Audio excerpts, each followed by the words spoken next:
जय शिवराय मंडळी. आज आहे मकर संक्रांती. सगळ्यांना मकर संक्रांतीच्या हार्दिक शुभेच्छा. माझी सुरुवात सकाळी देवपूजा करूनच झालेली आहे, पण देवपूजेचा व्हिडिओ मी शूट काही केला नाही. तर आपण आता स्वयंपाकाला सुरुवात करूत. आणि आज मेन कसं झालं आहे संक्रांतीला, आज एकादशी पण आली आहे आणि संक्रांत पण आहे. त्याच्यामुळे मग खानाला पुरणाचाच निवेद दाखवायचा असतो. मग आता मला आज दोन्ही पण स्वयंपाक बनवायचा आहे, पुरणाचा पण बनवायचा आहे आणि उपवासाचा पण बनवायचा आहे. तर आधी मी रात्री शाबू भिजत घातला होता. आता मी डाळ शिजायला घालणार आहे हरभऱ्याची.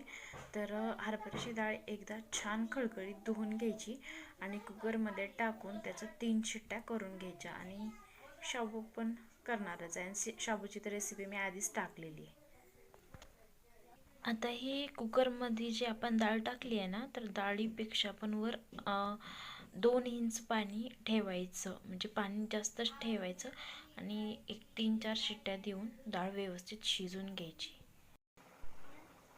आपली हरभऱ्याची डाळ शिजून झालेली आहे. आता ही डाळ ना आपण चाळणीत टाकू आणि याचं पाणी घेऊन नितळून. आपण जे डाळीतलं पाणी नितळून काढलंय ना, ही पाणी आपण जेव्हा आमटी बनवतो त्या आमटीमध्ये टाकायचं असतं, म्हणजे आमटी छान लागते. आणि आमटीसाठी मी न गूळ घालता आधीच शिजलेली डाळ काढून घेतली.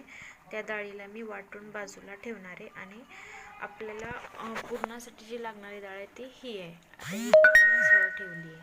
आता याला कोरडं करून घेते याच्यातलं पाणी सगळं.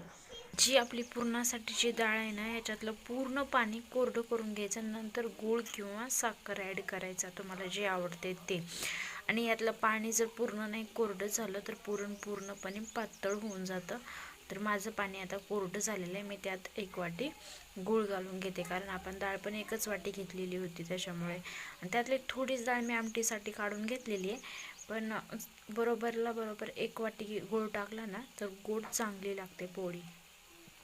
पाणी पूर्ण कोरडं झालेलं आहे. मी गूळ घालून घेते याच्यामध्ये. गूळ टाकलाय.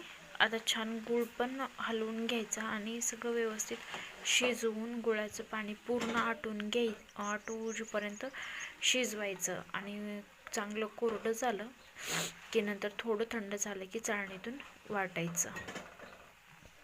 अशा प्रकारे शिजवून घ्यायचं. झालं माझं शिजत आले. थोडंसं कोरडं होऊ देते आणखीन. पुरण शिजून झालेलं आहे. मी चाळणीमध्ये असं पसरून ठेवले. थोडं थंड झालं की याला चांगलं वाटून घेणार आहे.